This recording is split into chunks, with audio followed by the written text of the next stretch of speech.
बिस्मिल्लाहिर्रहमानिर्रहीम। अज़ीज़ तलबा अस्सलामु अलैकुम। इंटरमीडिएट साल दोम के पहले सबक के दूसरे लेक्चर के साथ मैं मोहसिन खलीक आपसे मुखातिब हूँ। हमारे मौजू का नाम है मनाक़िब उमर बिन अब्दुल अज़ीज़।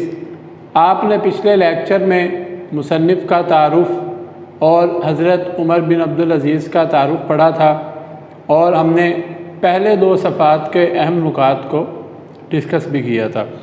आज का जो हमारा सबक है, आज का जो हमारा लेक्चर है, इसमें हम बाकी सबक पर बात करेंगे।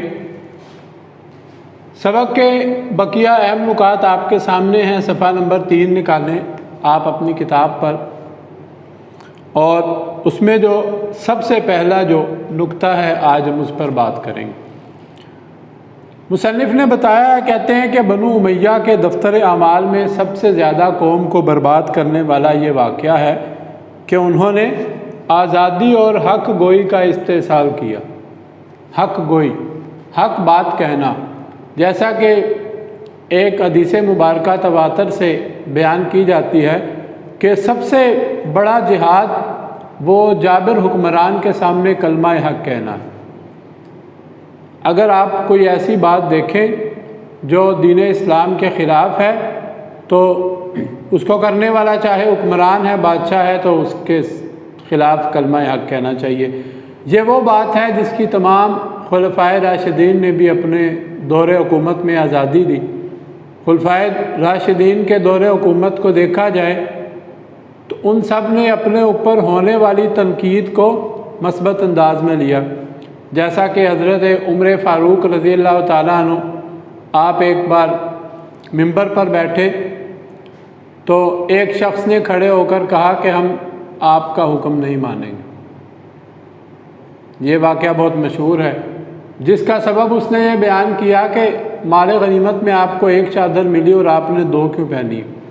तो उस पर आपने उसको कुछ कहने की बजाय या ये कहने की बजाय कि तुम होते कौन हो, मैं बादशाह हूँ, बल्कि आपने अपने बेटे को अपने गवाह के तौर पर पेश किया कि उसने मुझे चादर दी। इसी तरह एक और वाक़या भी है, जब आपने एक दफ़ा यह इरादा किया कि हक़ महर की कीमत मुकर्रर कर दी जाए, तो एक ख़ातून खड़ी हुई और उसने कहा कि जब अल्लाह ताला ने कुरान पाक में इरशाद किया है कि हक़ महर की कोई कीमत मुकर्रर नहीं हो सकती, तो तुम कौन होते हो। हज़रत उमर ने यह नहीं कहा कि मैं बादशाह हूँ, तुम कौन होती हो मुझे टोकने वाली, बल्कि उन्होंने इस बात पर इत्तफ़ाक़ किया कि तुम दुरुस्त कह रही। इसी तरह और भी हमें मिसालें मिलती हैं हज़रत अली के दौर में, हज़रत अबू बकर के दौर में, हज़रत उस्मान के दौर में, कि इन सब ने कभी भी किसी को हक़ बात कहने पर मना नहीं किया। लेकिन बनु उमैया ने क्या किया, बनु उमैया ने आते ही ये ऐलान किया कि कोई हमारे ऊपर तनकीद ना करे।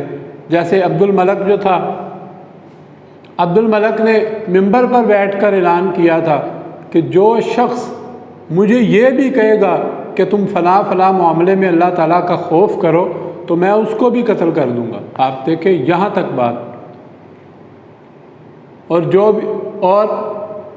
बनु उमैया के दौर में बेशतर सहाबा किराम को भी शहीद किया गया।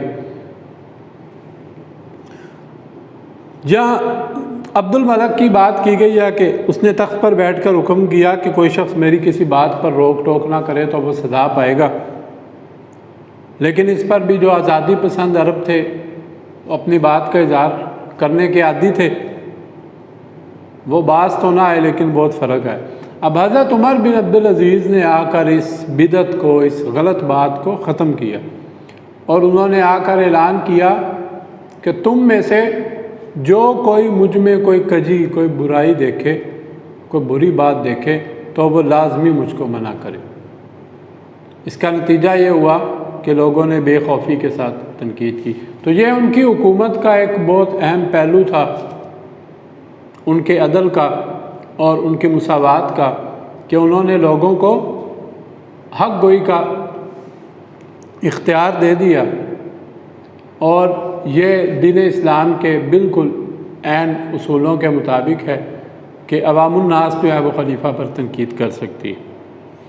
दूसरा जो नुक्ता है, मुस्लिमा बिन अब्दुल मलक का वाक़या बयान किया है, ये भी अक़लियतों के साथ इंसाफ के हवाले से, जैसे आपने पिछले सफ़ात में अब्बास का वाक़या पढ़ा, ज़मीन का मामला था, तो ये भी जगह का मामला था।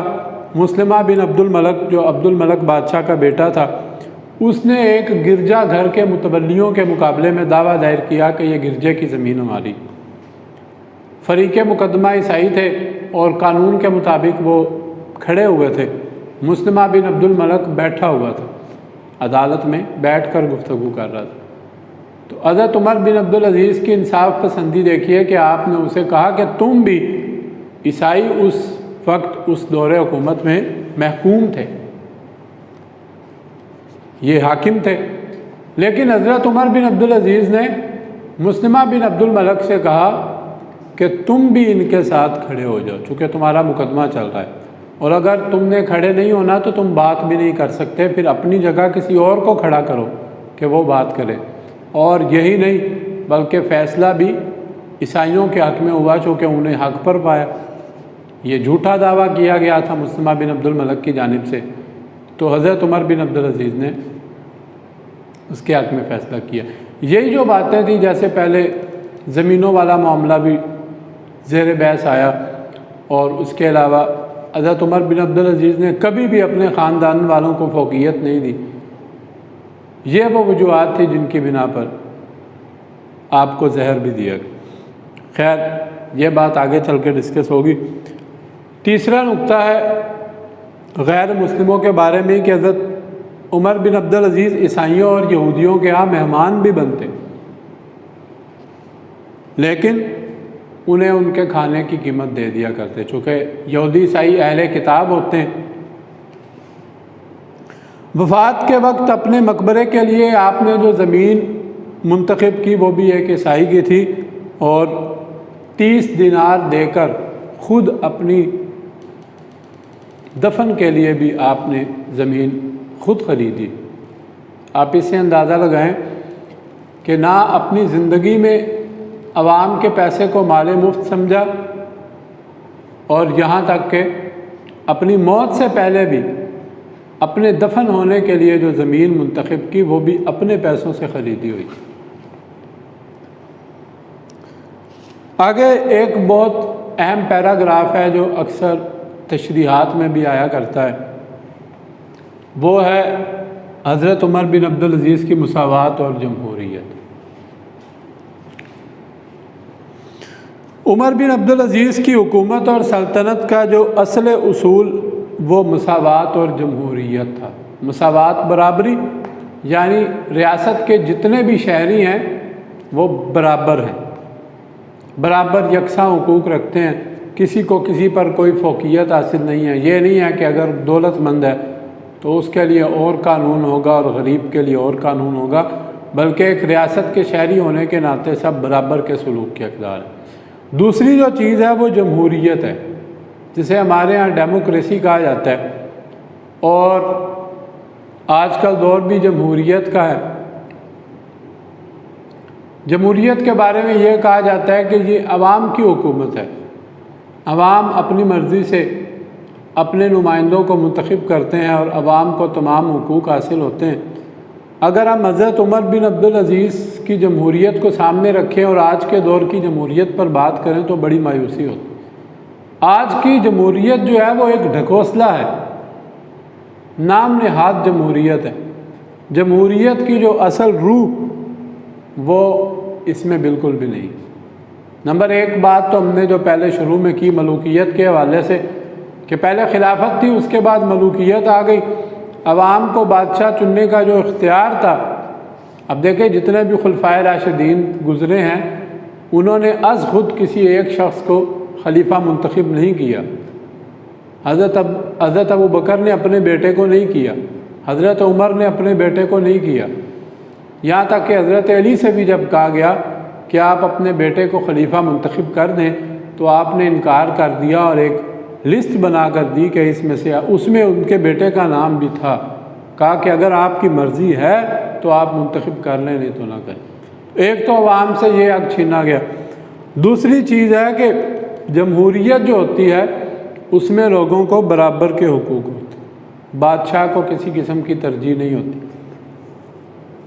ये चीज़ भी खुलफाए राशिदीन के दौर में मिलती थी। हज़रत अली रज़ी अल्लाह ताला अन्हु की ज़रा यहूदी के पास थी, खलीफा वक्त थे, दावा कर दिया और अदालत में उस यहूदी के साथ खड़े थे। फ़ैसला हज़रत अली के ख़िलाफ़ हुआ, हक़ में नहीं हुआ।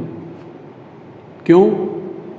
क्योंकि उन लोगों ने इंसाफ को पेश नज़र रखा था। हज़रत अली रज़ी अल्लाह ताला अन्हु के पास गवाह के तौर पर बेटा था जिसकी गवाही कबूल नहीं हुई। तो जब यहूदी ने यह देखा कि यह तो इंसाफ हुआ है और इस तरह का इंसाफ हुआ है कि मुझे बादशाह के ख़िलाफ़ मेरे हक़ में फ़ैसला हो गया, तो वो ऐसे मुसलमान हो। लेकिन जो बनु उमय्या का दौर हुकूमत था उसमें ये इंसाफ और मुसावात वाली चीज़ बिल्कुल ख़त्म हो गई। अव्वल तो जैसे पहले पिछले पैराग्राफ में डिस्कस हुआ है, बादशाह के ख़िलाफ़ किसी को बोलने की इजाज़त नहीं थी, लोगों की ज़मीनें छीन ली, बेइंसाफ़ी का दौर था। लेकिन हज़रत उमर बिन अब्दुल अज़ीज़ ने अगरचे हुकूमत तो तकरीबन 2 साल की, लेकिन इन 2 सालों में हज़रत उमर बिन अब्दुल अज़ीज़ ने वो तर्ज़ अमल राइज किया जो खिलाफत राशिदा का नमूना था, इंसाफ पर मबनी। और सिर्फ़ मुल्की उमूर में ही नहीं बल्कि मुआशरती और ज़ाती ज़िंदगी में भी हज़रत उमर बिन अब्दुल अज़ीज़ इन चीज़ों का बड़ा ख्याल रखें। एक दफ़ा आप अपने घर में सरकारी काम में मसरूफ़ थे, सरकारी दिया जल रहा था, एक शख्स आपसे मिलने को आया और ये मुलाकात ज़ाती नौइयत की थी। तो हज़रत उमर बिन अब्दुल अज़ीज़ ने वो जो सरकारी तेल पर दिया जल रहा था उसको फ़ौरन बुझा दिया। उस शख्स ने जब इस्तफ़सार किया कि ये आपने क्या किया, चलता रहने देते, तो आपने कहा नहीं, मैं अपनी मेरी ज़ाती जो मुलाकात है वो मैं सरकारी ख़जाने से चलने वाले दिए में नहीं कर सकता। यह उनका तकवा था और मुल्की उमूर में नहीं, मुआशरत में भी वो इन चीज़ों का ख्याल रखते थे, अपनी ज़ाती ज़िंदगी में।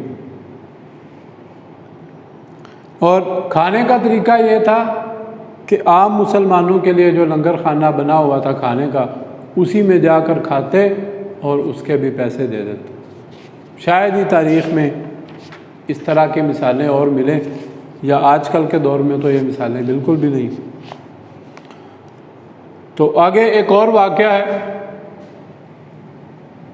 उनको अपनी तबीयत पर किस कदर ज़ब्त था, उस हवाले से अल्लामा शिबली नुमानी ने एक वाक़या लिखा है।